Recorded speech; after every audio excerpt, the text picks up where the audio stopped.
Hello बच्चों, क्या हाल है। सो आज वाले पार्ट में हम लोगों का इलेक्ट्रोलाइटिक सेल, उसके एप्लीकेशंस, सारी जो कैलकुलेशंस हैं, इन चीज़ों को कवर कर लेंगे। तो वन बाय वन चेक करते हैं क्या क्या कॉन्सेप्ट हैं इसमें। देखो, हम लोगों ने लास्ट टाइम गैल्वेनिक सेल पढ़ा था, और गैल्वेनिक सेल का काम क्या है? इलेक्ट्रिकल एनर्जी को केमिकल एनर्जी में कन्वर्ट करना। लेकिन सॉरी, केमिकल एनर्जी को इलेक्ट्रिकल एनर्जी में कन्वर्ट करना। लेकिन जो इलेक्ट्रोलाइटिक है, तो इलेक्ट्रोलाइटिक सेल का जस्ट उल्टा फंक्शन है। उल्टा फंक्शन क्या है? कि जो इलेक्ट्रिकल एनर्जी है,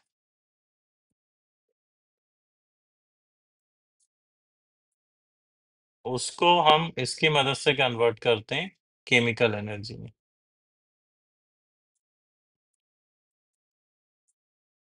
केमिकल एनर्जी मतलब किस फ्री एनर्जी। ठीक है। तो इलेक्ट्रिकल एनर्जी का यूज करके केमिकल एनर्जी प्रोड्यूस करते हैं। और केमिकल एनर्जी प्रोड्यूस करने का मतलब ये है कि जो हमारी नॉन स्पॉन्टेनियस रिएक्शन है, उसको हम स्पॉन्टेनियस में कन्वर्ट करते हैं।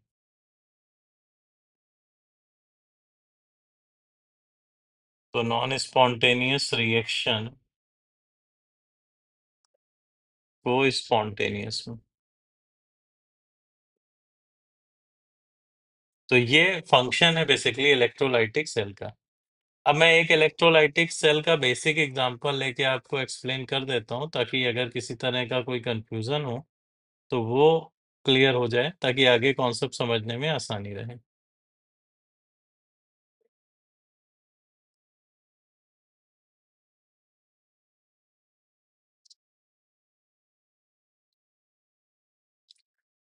देखो, ये एक इलेक्ट्रोलाइटिक सेल है।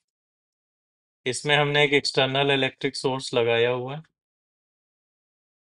अब ये दो हमने प्लेटिनम के रॉड, प्लेटिनम इलेक्ट्रोड अटैच किए हुए हैं। और जो इलेक्ट्रोलाइट है, इलेक्ट्रोलाइट बेसिकली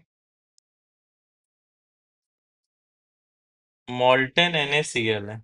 इलेक्ट्रोलाइट जो है वो मोल्टेन NaCl है।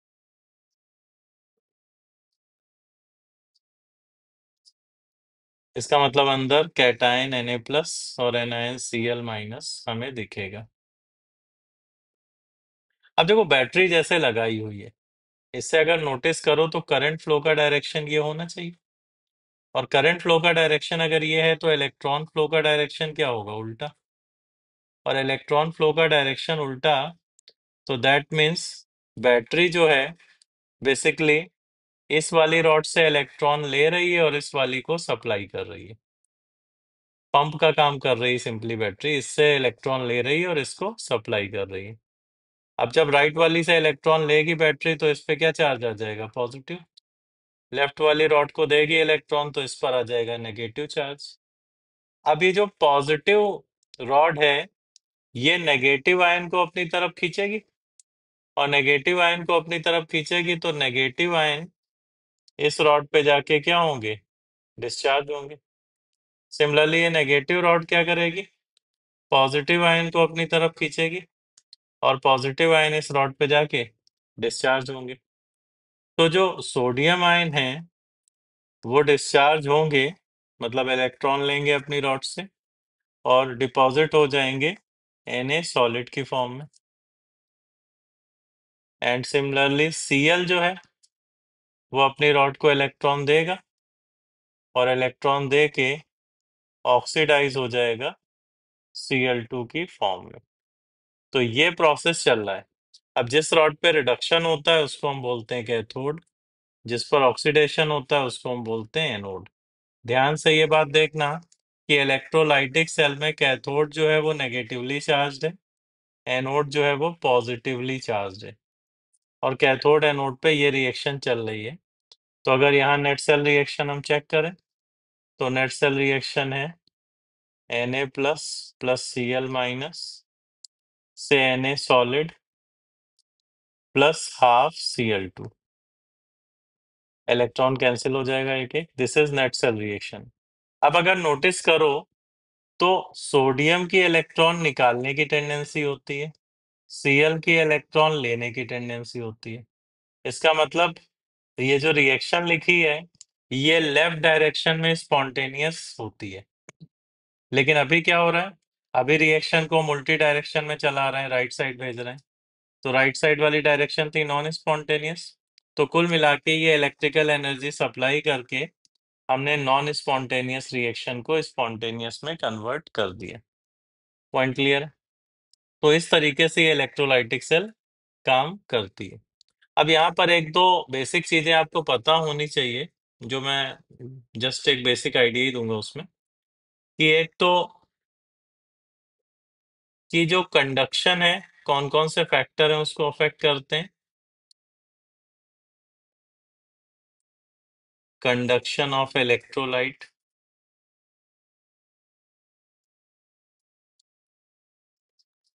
ठीक है। दूसरा, डिस्चार्ज पोटेंशियल, ये टर्म्स रिवाइज करने हैं आपको। तीसरा, इलेक्ट्रोड।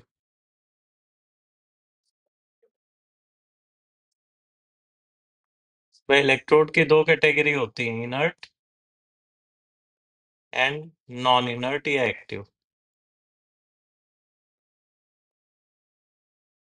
तो अगर किसी रिएक्शन में केवल करंट पास करता है इलेक्ट्रोड, रिएक्शन में इन्वॉल्व नहीं होता, पार्टिसिपेट नहीं करता, तो ऐसे सारे इलेक्ट्रोड होते हैं inert electrode. Platinum, graphite, mercury वगैरह जनरली काम करते हैं इनर्ट इलेक्ट्रोड का।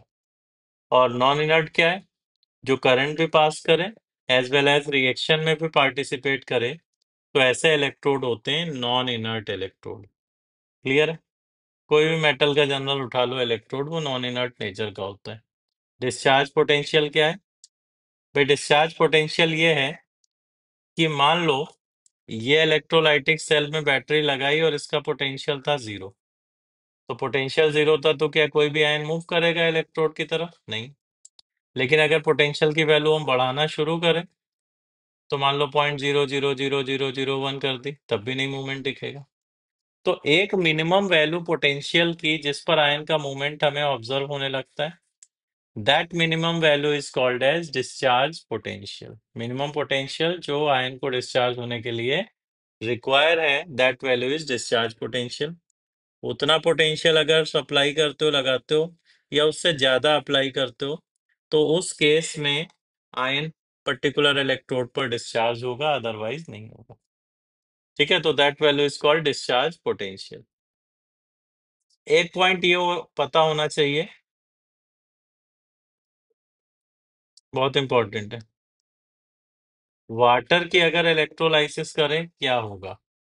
तो भाई वाटर में अगर हम प्लेटिनम के इलेक्ट्रोड डिप करके उनको कैथोड एनोड बनाएं, बाहर से इलेक्ट्रिकल सप्लाई करें, तो कैथोड पे बेसिकली वाटर का रिडक्शन होता है। और इसके रिडक्शन की रिएक्शन इस तरीके से देख सकते हो कि वाटर के रिडक्शन से H2 गैस बनती है एंड OH आयन सॉल्यूशन में आते हैं। और OH आयन सॉल्यूशन में आएंगे तो पीएच की वैल्यू सॉल्यूशन की इंक्रीज होगी। इसी तरह अगर एनोड पे वाटर का हो रहा है ऑक्सीडेशन, तो एनोड पर वाटर ऑक्सीडाइज होके बनाता है O2 गैस, सॉल्यूशन में H प्लस आयन बढ़ते हैं, और H प्लस आयन बढ़ते हैं तो पीएच सॉल्यूशन की डिक्रीज होगी। तो कैथोड पे वाटर के रिडक्शन से पीएच इंक्रीज होती है, एनोड पर वाटर के ऑक्सीडेशन से पीएच डिक्रीज होती है। इफेक्टिव रिएक्शन अगर फाइनली देखें सब कैंसिल करके, तो H2O की इफेक्टिव रिएक्शन ये है, अगर कैथोड एनोड दोनों पे पार्टिसिपेट कर रहा है तो H2 गैस बनाएगा एंड O2 गैस बनाएगा। तो 1 मोल H2O से 1 मोल H2 गैस और हाफ मोल O2 गैस हमें मिलेगी। तो ये इलेक्ट्रोलाइसिस ऑफ वाटर का आइडिया होना चाहिए। इसके बाद एक चीज और पता होनी चाहिए, तभी काम बनेगा यहाँ पे अपना।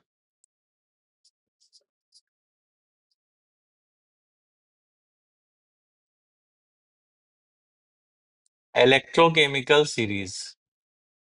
भाई इलेक्ट्रोकेमिकल सीरीज में कि कौन पहले ऑक्सीडाइज होगा, कौन बाद में ऑक्सीडाइज होगा, ये हमें याद होना चाहिए। तो सीरीज को ध्यान से याद कर लो, बहुत ही रिक्वायर्ड है। ठीक है, इसके बाद एक पॉइंट यहाँ पे है फैराडेज लॉ। तो देखो फैराडे का फर्स्ट लॉ तो ये है कि जो चार्ज पास करते हो इलेक्ट्रोड पे और जो अमाउंट डिस्चार्ज होता है ये एक दूसरे के डायरेक्टली प्रोपोर्शनल है। This is first law of Faraday. इसी को हम इस फॉर्म में भी लिख सकते हैं कन्वर्ट करके कि mole into n factor equal to I T upon 96500। ठीक है, इसी का ये कन्वर्टेड फॉर्म है। और दूसरा सेकेंड लॉ फैराडे का क्या है? सेकेंड लॉ फैराडे का ये कि अगर डिफरेंट डिफरेंट सेल में हम सेम चार्ज पास करें तो किसी भी इलेक्ट्रोड पर बनने वाला जो सब्सटेंस है उसके नंबर ऑफ इक्विवेलेंट इक्वल होते हैं। तो नंबर ऑफ इक्विवेलेंट सब्सटेंस के सेम मिलेंगे अगर क्यू हमने सेम रखा। तो इसमें सिंपली ऐसे कर सकते हो, किसी सब्सटेंस के मोल इनटू उसका एन फैक्टर। अगर सेम चार्ज पास करें तो दूसरे इलेक्ट्रोड पर दूसरे सब्सटेंस के मोल इनटू उसका एन फैक्टर। तो जब सेम चार्ज पास करेंगे तो ये चीज सेम आएगी। क्लियर है? तो ये फर्स्ट और सेकेंड लॉ बड़े इंपॉर्टेंट है, काम आते हैं। एक दो पॉइंट छोटे छोटे। चार्ज जो है ऑन 1 मोल इलेक्ट्रॉन ये 96500 कूलॉम होता है। This is called 1 Faraday. और आई टी बाई 96500 का जो टर्म है ये नंबर ऑफ फैराडे को भी बताता है या number of moles of electron को भी रिप्रेजेंट करता है। तो इस चीज का ध्यान रखोगे, राइट? तो हमको ये ध्यान रखना पड़ेगा जब भी एक हमें दिया जाए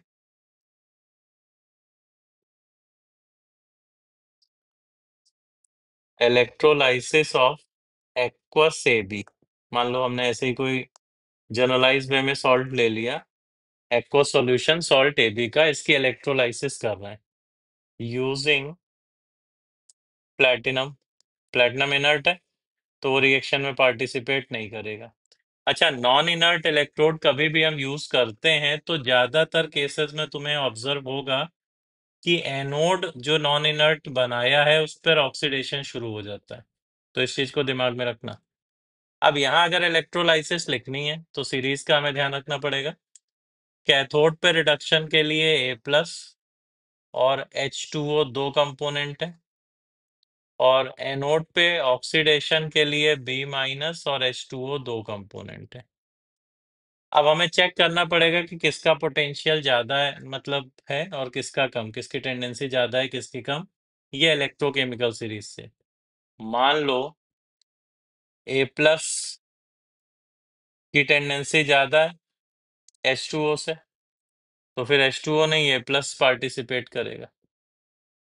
ठीक है, तो ये हमें देखना पड़ेगा एग्जैक्टली कि किसका पोटेंशियल टेंडेंसी ज्यादा है, जिसकी ज्यादा होगी वो पार्टिसिपेट करेगा। क्लियर है पॉइंट? मतलब अगर हम E0 वैल्यू चेक कर रहे हैं A+ की और H2O की, A+ की ज्यादा है, इसका मतलब A+ इन्वॉल्व होगा। ऐसे ही एनोड पे भी चेक करोगे तो ये बड़ा इंपॉर्टेंट है कि तुम ध्यान से इस चीज को देखो। एक दो छोटे छोटे एप्लीकेशन हैं, छोटा सा ही पार्ट है ये वैसे तो।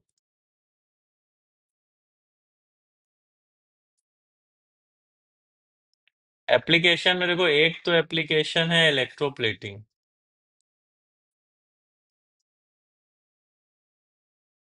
और दूसरा एप्लीकेशन है इलेक्ट्रो रिफाइनिंग।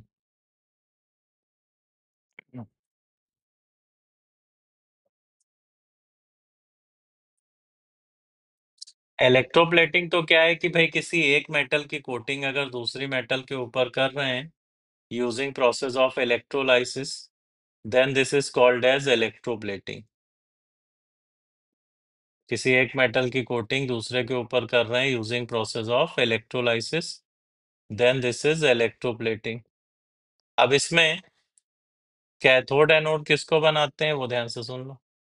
मान लो सिल्वर की इलेक्ट्रोप्लेटिंग करनी है, तो सिल्वर को कोटिंग करनी है किसी दूसरी मेटल के ऊपर, तो सिल्वर को हम बनाएंगे एनोड, और दूसरी मेटल जिसके ऊपर कोटिंग होनी है उसको बनाएंगे कैथोड। और इलेक्ट्रोलाइट जो हम यूज करेंगे वो सिल्वर का ही यूज करेंगे। ठीक है, तो जब हम करंट पास करेंगे तो सिल्वर नॉन इनर्ट इलेक्ट्रोड है, एनोड से सिल्वर ऑक्सीडाइज होके सॉल्यूशन में आएगा, और सॉल्यूशन से सिल्वर रिड्यूस होके कैथोड पे जाएगा। तो कैथोड पर एक यूनिफॉर्म लेयर हमें मिल जाएगी सिल्वर की। कैथोड पर हमें एक यूनिफॉर्म लेयर सिल्वर की मिल जाएगी। अच्छा, इस केस में जितना एनोड से ऑक्सीडाइज होके सॉल्यूशन में आएगा उतना ही सॉल्यूशन से रिड्यूस होके कैथोड पे जाएगा। इसका मतलब AgNO3 की अगर हम कंसंट्रेशन की बात करें तो कंसंट्रेशन हमें कांस्टेंट मिलेगी। ठीक है, जितना एनोड से सॉल्यूशन में आएगा उतना ही सॉल्यूशन से कैथोड पे जाएगा। तो यहाँ मोल इंटू एन फैक्टर लगा के वो कॉन्सेप्ट कर सकते हो। जैसे मान लो कि कैथोड पर जो डिपोजिशन हुआ उसका एरिया है ए, डिपोजिशन की थिकनेस है एक्स, तो ए इंटू एक्स हो गया वॉल्यूम सिल्वर का जो डिपॉजिट हुआ, और वॉल्यूम इंटू डेंसिटी क्या हो गई, मास, और मास बाई मोलर मास करें तो मोल। तो ये मोल हैं सिल्वर के, रिपीट कर रहा हूँ। ए हो गया एरिया जितने पे डिपॉजिट हुई सिल्वर, डिपोजिशन की थिकनेस है एक्स, तो ए इंटू एक्स सिल्वर का वॉल्यूम हो गया, वॉल्यूम इंटू सिल्वर की डेंसिटी, तो वॉल्यूम इंटू डेंसिटी हो गया सिल्वर का mass, mass divided by molar mass करें तो ये सिल्वर के मोल है। और हमको पता है कि मोल इंटू एन फैक्टर क्या होता है, IT/96500।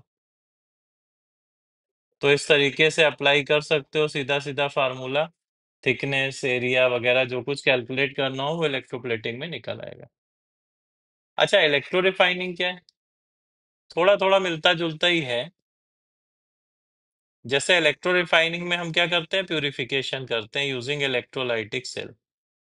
तो जो प्योर रॉड है, प्योर मेटल है, उसको बनाते हैं हम कैथोड, और जो इम्प्योर है उसको बनाते हैं एनोड, इम्प्योर वाली को बनाते हैं एनोड। और इम्प्योर को एनोड, तो मान लो कि हम कॉपर की इलेक्ट्रो रिफाइनिंग कर रहे हैं, तो प्योर कॉपर है कैथोड और इम्प्योर कॉपर है एनोड, और हमने एक्सटर्नल इलेक्ट्रिक सोर्स लगा दिए। अब इस केस में जब करंट पास करेंगे तो एनोड से कॉपर ऑक्सीडाइज होके आएगा सॉल्यूशन में, और सॉल्यूशन से रिड्यूस होगा कैथोड पे। लेकिन यहाँ होता क्या है कि इम्प्योर है जो कॉपर एनोड पे, मान लो 50% की प्योरिटी है, तो अगर 50% की प्योरिटी है सपोज, और 1 ग्राम कॉपर आ गया सॉल्यूशन में ऑक्सीडाइज होके, तो 1 ग्राम इम्प्योरिटी भी डिसॉल्व होगी सॉल्यूशन में उसी के करस्पॉन्डिंग। ठीक है ना, 1 ग्राम कॉपर अगर ऑक्सीडाइज होके सॉल्यूशन में आ रहा है, 50% प्योरिटी है, तो 1 ग्राम इम्प्योरिटी भी सॉल्यूशन में आएगी। इसका मतलब एनोड का मास कितना डिक्रीज हुआ, 2 ग्राम। लेकिन जो करंट यूज हो रहा है वो तो कॉपर के ऑक्सीडेशन में ही लग रहा है, तो वही सॉल्यूशन से कॉपर को उतना ही करंट रिड्यूस करेगा। अब क्योंकि 1 ग्राम कॉपर ऑक्सीडाइज होके सॉल्यूशन में आया था, तो सेम 1 ग्राम रिड्यूस होके कैथोड पे जाएगा। इसका मतलब अगर नोटिस करो तो एनोड के मास में डिक्रीज यहाँ 2 ग्राम हुआ, और कैथोड के मास में इंक्रीज 1 ग्राम हुआ। यहाँ पर जो इम्प्योरिटीज है उसको इनर्ट मान के चल रहे हैं, और इम्प्योरिटीज अगर इनर्ट है तो तुम ये बोल सकते हो कि एनोड के मास में जितना डिक्रीज होगा कैथोड के मास में उससे कम इंक्रीज होगा। तो ये इलेक्ट्रो रिफाइनिंग पर भी बहुत बार क्वेश्चन कर लिया जाता है, पूछ लिया जाता है, तो इस कॉन्सेप्ट का भी ध्यान रखना। नाउ कुछ क्वेश्चंस पर अप्लाई करते हैं तो आइडिया लगेगा अपने को। जैसे ये काफी अच्छा क्वेश्चन है। अब इसमें क्या हो रहा है कि पर डाई सल्फ्यूरिक एसिड है H2SO8, ये हमें प्रिपेयर करना है bye electrolytic oxidation of H2SO4। इसका ऑक्सीडेशन मतलब करके हमें पर डाई सल्फ्यूरिक एसिड बनाना है। और ऑक्सीजन हाइड्रोजन गिवन है कि बाई प्रोडक्ट्स है। और इस इलेक्ट्रोलाइसिस में 9.08 लीटर H2 बनती है, 2.27 लीटर O2 बनती है STP पर। तो मास कितना बनेगा H2H2O8 का पर डाई सल्फ्यूरिक एसिड? ठीक है, काफी अच्छा क्वेश्चन है। अब इसमें देखो क्या है कि जब हम एक्वस H2SO4 की इलेक्ट्रोलाइसिस करेंगे तो एक्वस H2SO4 की जब इलेक्ट्रोलाइसिस करोगे तो कैथोड पे देखो H प्लस रिड्यूस होगा और H प्लस रिड्यूस होके बनाएगा H2 गैस। अब एनोड पे क्या होगा? एनोड पे पहले तो भाई वाटर का ऑक्सीडेशन होगा और जैसे जैसे कंसंट्रेशन बढ़ती जाएगी फिर एच मतलब सल्फेट का भी ऑक्सीडेशन शुरू हो जाएगा हाई कंसंट्रेशन पे। तो अगर वाटर के ऑक्सीडेशन की रिएक्शन लिखें तो वाटर का ऑक्सीडेशन हम इस तरीके से लिख सकते हैं, H2O के ऑक्सीडेशन से बनता है O2 gas, H plus ion solution में आते हैं। तो एक तो ये रिएक्शन होगी, प्लस कंसंट्रेशन बढ़ने पर सल्फेट का भी ऑक्सीडेशन होगा और सल्फेट अगर ऑक्सीडाइज होगा तो ये बनाएगा पर डाई सल्फेट आयन H2O8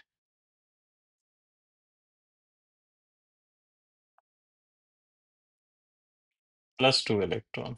तो ये दो रिएक्शन एनोड पे चल रही और एक रिएक्शन कैथोड पे चल रही। अब तुम सिंपल देखो कि जितना चार्ज कैथोड पे जाएगा उतना ही एनोड पे भी यूज होगा। तो टोटल चार्ज जो कैथोड पर H2 गैस बनाने में यूज में आ रहा है, एनोड पर वही टोटल चार्ज O2 गैस बनाने में यूज में आएगा प्लस पर डाई सल्फेट आयन प्रोड्यूस करने में आएगा। ठीक है, तो हमको H2 गैस जो दी गई है उसके हम मोल निकाल सकते हैं, कंडीशन है STP की। तो H2 गैस क्वेश्चन में दिया जा रहा है 9.08 लीटर। अब 9.08 लीटर दिया जा रहा है तो STP पर 1 मोल का वॉल्यूम 22.7 होता है। तो अगर 22.7 से डिवाइड करें तो ये H2 के मोल आ जाएंगे। अब रिएक्शन देखो, 1 मोल अगर H2 बन रही है तो 2 फैराडे चार्ज लगेगा। तो अगर इतने मोल H2 बनी तो चार्ज कितना लग गया? चार्ज लग गया twice of this, 2 × 9.08 upon 22.7 Faraday. अच्छा, अब इतना ही चार्ज एनोड पर भी यूज होगा, उसमें से कुछ जाएगा O2 प्रोड्यूस करने में और कुछ पर डाई सल्फेट आयन प्रोड्यूस करने में। तो अगर देखें O2 के मोल कितने बने हैं तो O2 के मोल भी ऐसे ही निकाल सकते हैं। तो 2.27 लीटर O2 है, तो 2.27 अपॉन 22.7, तो ये O2 के मोल बन रहे हैं। अब रिएक्शन देखो भाई, रिएक्शन दिख रहा है कि हाफ मोल O2 का अगर बनेगा तो 2 फैराडे चार्ज यूज होगा। तो इसका मतलब 1 मोल O2 का बनेगा तो 4 फैराडे चार्ज यूज होगा। तो O2 में कितना चार्ज गया? O2 में गया 4 × 2.27 अपॉन 22.7, इतना फैराडे चार्ज O2 में लगा। प्लस बचा हुआ चार्ज कहाँ लग गया? पर डाइसल्फेट में। अब हमने माना कि X मोल पर डाइसल्फेट आयन के सपोज बने, तो X मोल इसके बने तो रिएक्शन के हिसाब से 1 मोल बनेगा तो 2 फैराडे चार्ज लगना चाहिए। तो अगर X मोल इसके बन रहे हैं तो 2x फैराडे चार्ज लगेगा। तो प्लस हम 2x कर दें फैराडे, तो हमें यहाँ से x की वैल्यू आ जाएगी। और x की वैल्यू आ जाएगी तो इसका मतलब पर डाई सल्फेट आयन के मोल आ गए। और पर डाई सल्फेट आयन के मोल आ गए तो थोड़ा सा सिंप्लीफाई कर लिया जाए इसको। तो ये तो गया 2, ये हो रहा है 10 और इधर हो जाएगा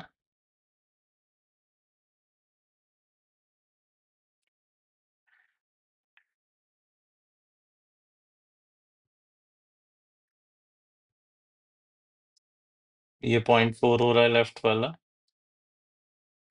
ये इधर हो रहा है 0.2 प्लस एक्स। तो एक्स की वैल्यू 0.2 फेराडे आ गई, मतलब सॉरी एक्स आ गया 0.2 मोल। अब ये 0.2 मोल किसके हैं? H2O8 के हैं, और इसके अगर 0.2 मोल हैं तो H2SO4 भी इतना ही बनेगा स्टोइकोमेट्री के हिसाब से।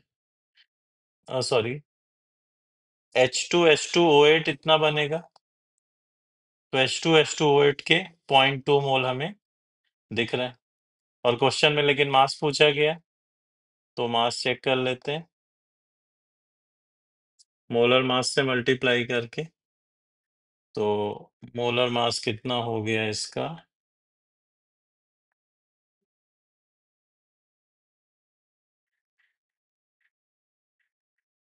194 है, तो इंटू 0.2, तो ये 38.8 ग्राम आ रहा है। ठीक है, और एक ऑप्शन हमें दिया है, देखो क्वेश्चन की समरी सुन लो, कि अगर हम एक्वस H2SO4 की इलेक्ट्रोलाइसिस करेंगे और सॉल्यूशन डाइल्यूटेड है, तो कैथोड पे हाइड्रोजन रिड्यूस होगा और एनोड पे वाटर का ऑक्सीडेशन होके O2 गैस बनेगी। लेकिन जैसे जैसे कंसंट्रेशन बढ़ती जाएगी, तो एक पर्टिकुलर वैल्यू के बाद दोनों ही पार्टिसिपेट करना शुरू कर देंगे, O2 भी बनेगी और थायोसल्फेट आयन पर डाइसल्फेट आयन भी प्रोड्यूस होंगे। तो ये क्वेश्चन इसी कॉन्सेप्ट पर बेस है, काफी अच्छा क्वेश्चन है। नाउ नेक्स्ट एक क्वेश्चन और चेक कर लेते हैं।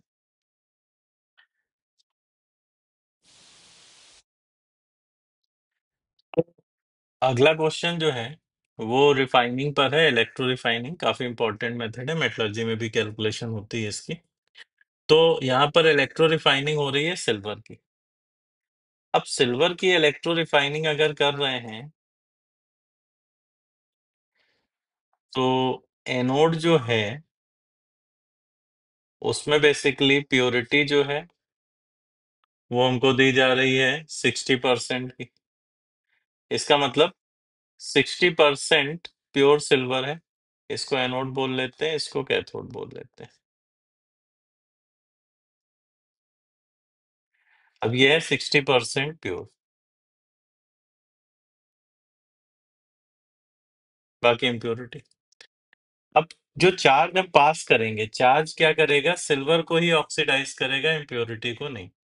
हाँ, लेकिन जो डिसॉल्व होके मटेरियल आएगा सॉल्यूशन में, उसमें बेसिकली जितना सिल्वर ऑक्सीडाइज होगा, करस्पॉन्डिंग जो भी परसेंटेज है उसी के परसेंटेज के करस्पॉन्डिंग इम्प्योरिटीज भी सॉल्यूशन में डिसॉल्व होती चली जाएंगी, जो एनोड मड बनाती हैं। तो यहाँ पर क्या हो रहा है कि 9.65 एम्पियर पास किया, तो नंबर ऑफ फेराडे निकाल लेते हैं। तो नंबर ऑफ फेराडे जो टोटल हुए वो IT बाई 96500,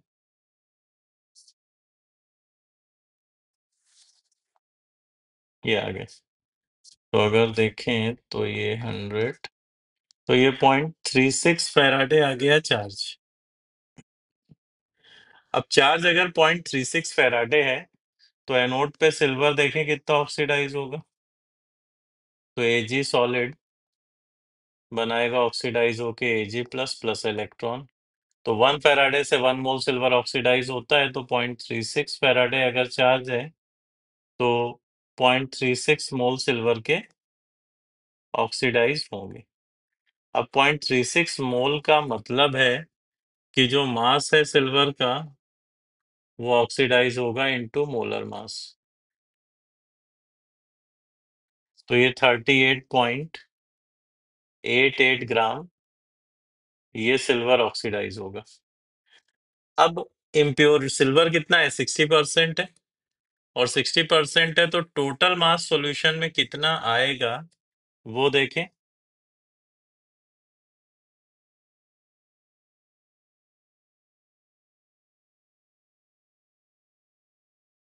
एक तो सिल्वर आएगा प्लस इम्प्योरिटी उसी के करस्पॉन्डिंग आएगी।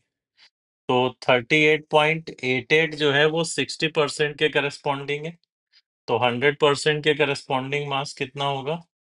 38.88 इंटू 100 बाई 60। ठीक है। तो ये जो वैल्यू आई 38.88 इंटू 100/60, ये टोटल मास डिसॉल्व आ रहा है, और ये टोटल मास डिसॉल्व आ रहा है, तो ये वैल्यू आ जाएगी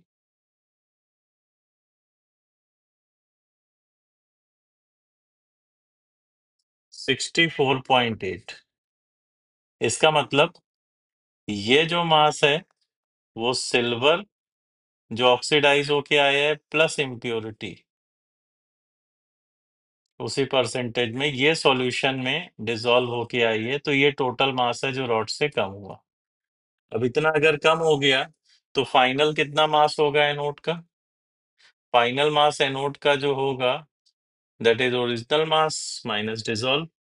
ओरिजिनल था 72.8 और डिसॉल्व हुआ 64.8, तो इसका मतलब 8 ग्राम ये फाइनल मास एनोड का होगा। तो यहाँ पे ये बड़ा अच्छा कॉन्सेप्ट है, इसको ध्यान रखना। ये लाइन कई बार स्टेटमेंट के फॉर्म में भी चीजें दिखेंगी ऐसे ही, कि अगर कोई रॉड है इलेक्ट्रो रिफाइनिंग में, तो जो चार्ज जाएगा वो पर्टिकुलर मेटल को ऑक्सीडाइज करने में जाएगा। इम्प्योरिटीज हैं नॉन ऑक्सीडाइजेबल, बट जितनी मेटल आएगी सॉल्यूशन में, इम्प्योरिटीज भी उसी परसेंटेज में जो भी इनका अवेलेबल है रॉड पे, उस परसेंटेज में इम्प्योरिटीज भी सॉल्यूशन में डिसॉल्व होगी। अच्छा कॉन्सेप्ट है क्वेश्चन का। ना एक काफी अच्छा क्वेश्चन और है इस तरह के, कई बार आ भी चुके हैं क्वेश्चन, इसको भी देख लेते हैं। देखो यहाँ पे क्या हो रहा है कि नाइट्रोबेंजीन सॉल्यूशन है जिसमें चार्ज पास कर रहे हैं, और नाइट्रोबेंजीन किस में कन्वर्ट हो रही है? एजोबेंजीन में। फॉर्मूला पता है? ओके। सो मास एजोबेंजीन का कितना प्रोड्यूस होगा वो हमें बताना है। अगर सेम चार्ज जितना नाइट्रोबेंजीन को एजोबेंजीन में कन्वर्ट करने में यूज हुआ, सेम चार्ज अगर ऑक्सीजन प्रोड्यूस करता है इतनी, जो जस्ट 96 ग्राम फुलेरीन C60 को बर्न कर दे। अच्छा, 96 ग्राम फुलेरीन को बर्न कर दे, तो जरा देखें कि भाई ये जो रिडक्शन हो रहा है नाइट्रोबेंजीन का एजोबेंजीन में, इसकी क्या रिएक्शन होगी? तो कैथोड पर ये रिएक्शन हो रही है, तो इस तरीके से लिख सकते हैं नाइट्रोबेंजीन, और एजोबेंजीन का फार्मूला है इस तरह से।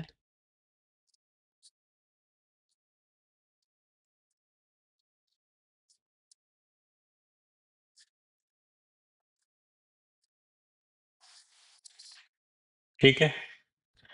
अब नाइट्रोबेंजीन से एजोबेंजीन, अब अगर यहाँ तुम्हें चेक करना है तो डिफरेंस पे चेक करो।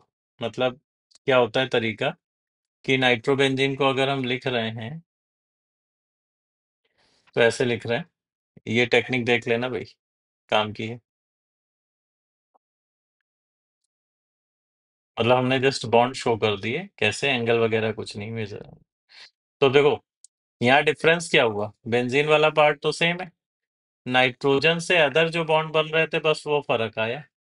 तो यहाँ नाइट्रोजन से नाइट्रोजन जुड़ा है, यहाँ नाइट्रोजन से ऑक्सीजन। अच्छा, दो ऑक्सीजन जुड़ी हैं तो कितना चार्ज आएगा? दो ऑक्सीजन की वजह से अगर देखोगे तो यहाँ +4 आएगा कि नहीं?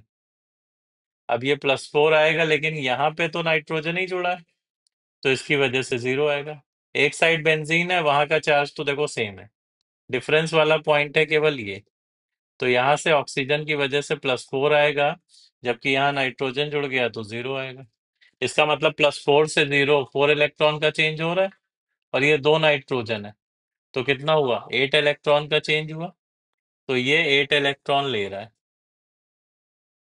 और 8 इलेक्ट्रॉन ले रहा है, तो चार्ज अगर बैलेंस करना है तो हमें 8H+ और ऐड कर देना चाहिए, तो दोनों साइड इलेक्ट्रिकली न्यूट्रल है, और इधर फिर 4H2O। इस तरीके से रिएक्शन बैलेंस हुई। ठीक है।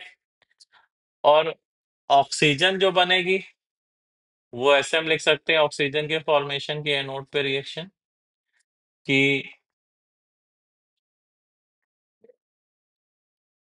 हमने ऑक्सीजन बनाई H2O से, हाफ O2 +2H+ +2 इलेक्ट्रॉन। अब ये बोलना है कि जितना चार्ज इसमें यूज हुआ है उतने चार्ज की अगर ऑक्सीजन बने तो ये ऑक्सीजन 96 ग्राम फुलेरीन को बर्न करने में यूज होती है। तो हमें बताना है कि कितना मास एजोबेंजीन का प्रोड्यूस होगा, ये क्वेश्चन है। अब तुम यहाँ पहले देखो कि भाई फुलेरीन को जलाने के लिए कितना चाहिए। फुलेरीन हो गया C60। अगर इसके कंबशन की इक्वेशन लिखें तो ऐसे आ जाएगी 60 CO2 बनेगा। ठीक है। और फुलेरीन है 96 ग्राम। 96 ग्राम।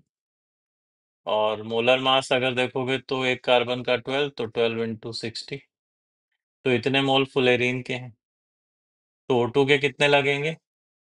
60 टाइम 60 × 96/12 × 60। इतने मोल। और इतने मोल तो ये 60 किया और ये 8 आ गया।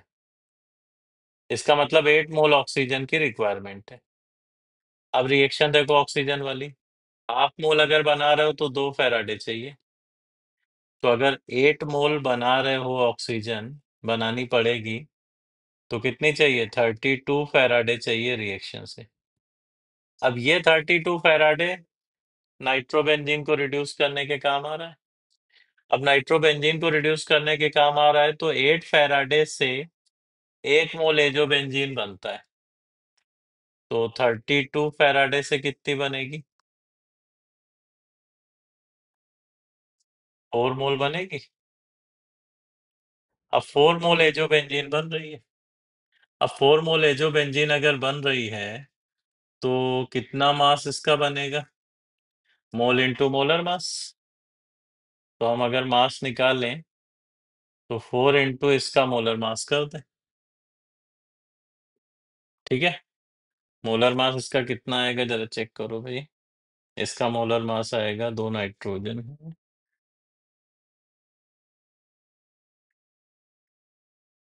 182 आ रहा है। तो 4 × 182 दैट इज योर आंसर। मतलब 728 ग्राम। ये क्वेश्चन। हाँ लेकिन यहाँ पे ये बड़ा जरूरी पार्ट है कि अगर आपको ये रिएक्शन नहीं लिख पाए रेडॉक्स की तो मामला अटकेगा।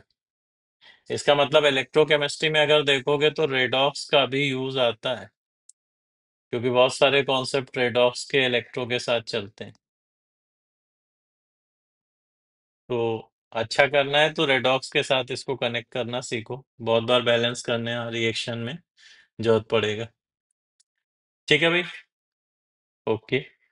सो एक क्वेश्चन और चेक करते हैं, अच्छा क्वेश्चन है छोटा सा। छोटा तो नहीं लग रहा लेकिन फिर भी चेक कर लेते हैं। देखो इसमें क्या बोल रहे हैं क्वेश्चन में कि volume of 100 ml buffer. Buffer किसका? अमोनिया और अमोनियम आयन का। दो हाफ सेल में प्लेस करके कनेक्ट कर दिया सॉल्ट ब्रिज से।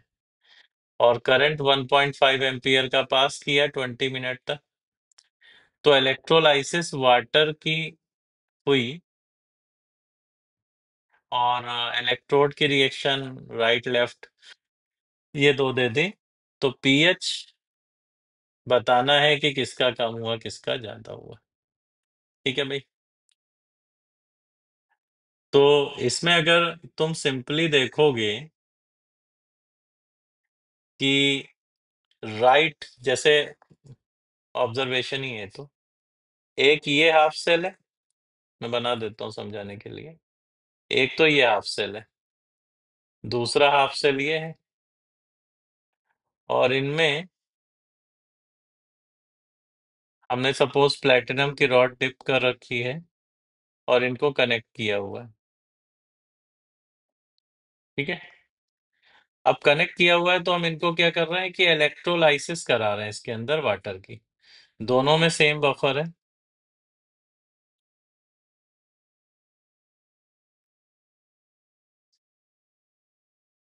दोनों में सेम बफर है। तो अब देखो राइट वाला जो है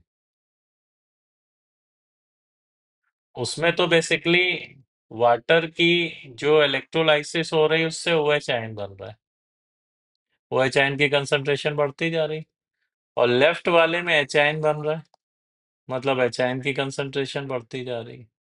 तो हमें पीएच के बारे में कमेंट करना है। तो भाई एच बढ़ेगा तो पीएच कम होगी, ओएच बढ़ेगा तो पीएच बढ़ेगी। इसका मतलब पीएच राइट वाले में इंक्रीज हो रही कि नहीं? PH of right electrode will increase. तो राइट वाले में पीएच की वैल्यू इंक्रीज होगी, लेफ्ट वाले में डिक्रीज होगी। दोनों में इंक्रीज भी गलत है, दोनों में डिक्रीज भी गलत है। ठीक है ना? तो बेस्ट ऑप्शन हमें मिल रहा है ए पार्ट। देखने में तो क्वेश्चन बड़ा लग रहा है, बट ऐसा सच कुछ उसमें है नहीं। इसको देखो तो आसानी से निकाल सकते हो। एक और दे देते हैं पॉइंट। ये क्वेश्चन एक स्क्रीन पे नजर आ रहा है कि 10⁻⁻⁶ मोलरिटी का HCl है, इसको इलेक्ट्रोलाइसिस कर रहे हैं, तो क्या होगा? अच्छा, 10⁻⁻⁶ मोलर का मतलब क्या हो गया? HCl 10⁻⁻⁶ मोलर है, तो Cl माइनस सॉल्यूशन में 10⁻⁻⁶ मोलर होगा नेट। H प्लस क्या 10⁻⁻⁶ मोलर होगा? नहीं, आयनिक पढ़ा है तुमने कि भाई वाटर का H प्लस भी काउंट करोगे तो इफेक्टिव H प्लस की वैल्यू 10⁻⁻⁶ नहीं बल्कि इससे स्लाइटली डिफरेंट होगी। ठीक है। अच्छा, अपन काम की बात पे आते हैं। इसमें बोल रहे हैं कि अगर इसकी इलेक्ट्रोलाइसिस करते हैं तो फिर O2 प्रोड्यूस होगी, H2 प्रोड्यूस होगी, वगैरह वगैरह। करेक्ट ऑप्शन बताना है। भाई अब इतना डाइल्यूट है तो ये ऑलमोस्ट वाटर ही तो हो गया। तो अगर कैथोड पे रिडक्शन की बात करोगे तो कैथोड पे तो H प्लस है रिडक्शन के लिए, ठीक है ना? या बोल सकते हो H2O है, एक ही बात है। और दोनों के रिडक्शन से बनेगा क्या कैथोड पे? H2 गैस ही तो बनेगी। और एनोड पे? एनोड पे देखो तो एक तो Cl का कंपोनेंट है और एक H2O है ऑक्सीडेशन के लिए। लेकिन Cl की कंसंट्रेशन ऑलमोस्ट जीरो है, और ऑलमोस्ट जीरो है तो Cl तो पार्टिसिपेट कर नहीं सकता। कौन पार्टिसिपेट करेगा? H2O। तो H2O ऑक्सीडाइज होगा एनोड पे, O2 गैस बनाएगा और H प्लस बनाएगा। तो एनोड पे O2 गैस बनेगी और कैथोड पे तो H2 बननी है। तो ऑप्शन ए है O2 प्रोड्यूस एट एनोड, तो ये तो करेक्ट है। H2 प्रोड्यूस एट एनोड ये हो ही नहीं सकता। Cl2 produce at anode possibility नहीं है बिकॉज कंसंट्रेशन काफी लो है। Cl2 O2 produce at anode ये भी पॉसिबिलिटी नहीं है बिकॉज कंसंट्रेशन लो है। अगर कंसंट्रेशन ज्यादा होती Cl आयन की तो उस कंडीशन में प्रोड्यूस हो सकता था दोनों। ठीक है, तो ये ऑप्शन भी रॉन्ग है। तो बेस्ट ऑप्शन इसमें क्या दिख रहा है हमको? फर्स्ट। Point clear?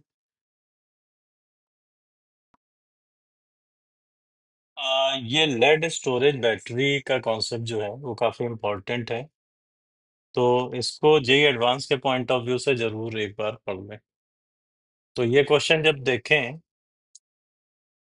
कि लेड स्टोरेज बैटरी, इस क्वेश्चन में जो है उसमें 200 ग्राम लेड है और 200 ग्राम PbO2 है और एक्सेस में H2SO4 है।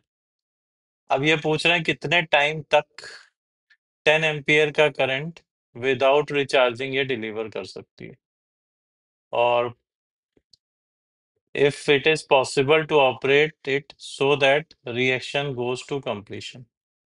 अब देखो, लेड स्टोरेज बैटरी पता है कि भाई कैथोड पे बेसिकली क्या होता है? लेड डाई ऑक्साइड का रिडक्शन, और एनोड पे Pb का ऑक्सीडेशन, और सल्फेट के साथ ये दोनों मिलके बनाते हैं लेड सल्फेट का प्रेसिपिटेट।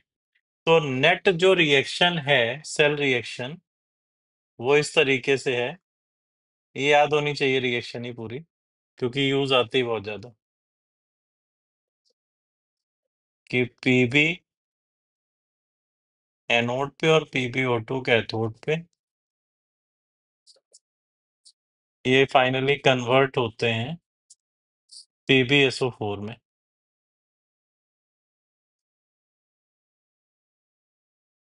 ठीक है भाई। और एक मोल अगर Pb ऑक्सीडाइज हो रहा है या एक मोल PbO2 रिड्यूस हो रहा है तो 2 मोल H2SO4 इन्वॉल्व होते हैं। अब हमें जो अमाउंट दिया गया वो 200 ग्राम दिया गया और रिएक्शन 100% आगे ले जानी है। तो अगर 200 ग्राम लेड है तो इसमें मोल हो जाएंगे 200 पाई। लेड का मोलर मास है 208 गिवन है क्वेश्चन में, इतने मोल है। सिमिलरली PbO2 अगर 200 ग्राम है तो इसके मोल हो जाएंगे O2 हो गया 32, तो ये 240 हो गया, इतने मोल PbO2 के। तो अगर हम ऑब्जर्व करें तो इसमें हमारा लिमिटिंग रिएक्टेंट कौन नजर आ रहा है? Pb। ओ सॉरी, लिमिटिंग रिएक्टेंट कौन नजर आ रहा है? PbO2। अब PbO2 अगर लिमिटिंग नजर आ रहा है इसका मतलब ये खत्म हो जाएगा तो रिएक्शन अपने आप ही बंद हो जाएगी, और अपने आप बंद हो जाएगी तो PbO2 का कैथोड पे रिडक्शन होता है, तो PbO2 कैथोड पे रिड्यूस होता है और कन्वर्ट होके बनाता है PbSO4।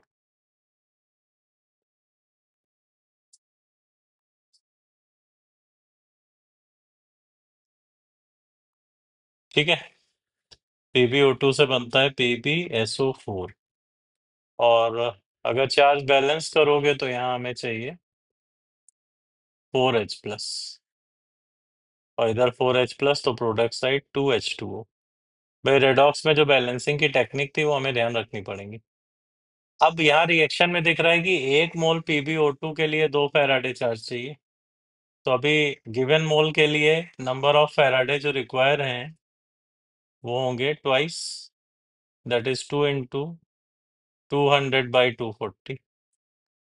अब इतने फैराडे अगर हैं रिक्वायर्ड तो नंबर ऑफ फैराडे IT/96500 होता है, तो आई हमको दिया है 10 एम्पियर, टी टाइम हम निकालेंगे सेकेंड में, डिवाइडेड बाई 96500।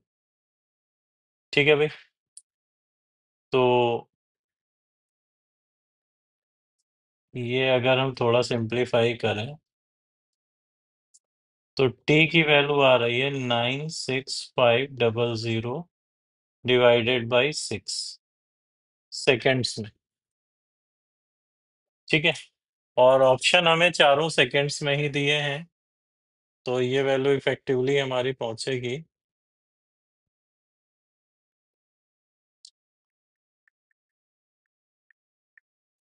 16083।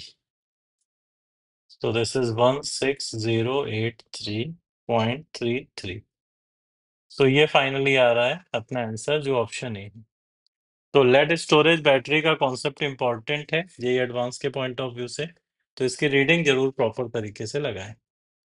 ओके।